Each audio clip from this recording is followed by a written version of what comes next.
Hey, if maths feels like a mountain right now, trust me, you're not alone. Today, I'm going to show you the exact strategy that can help you score 90 or more in maths, even if the subject feels tough right now. Ready? Let's get into it. First things first, focus on your basics.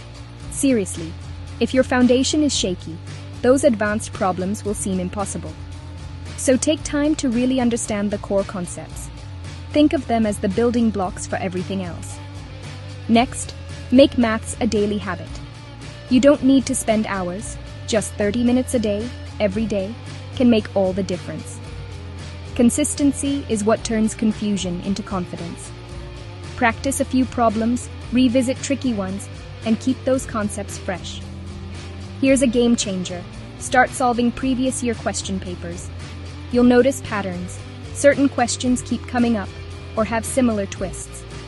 By practicing these, you'll feel way more prepared on exam day, and nothing will catch you off guard. Don't make the mistake of skipping the easy chapters. These are gold mines for guaranteed marks.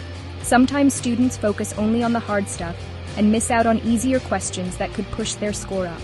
So, cover those too. If you stick to this plan, mastering basics, daily practice, solving past papers, and covering easy chapters, I promise, you'll see real improvement. And hey, if you feel stuck or need personal guidance, just reach out to me. You've got this. Let's crush those maths exams together.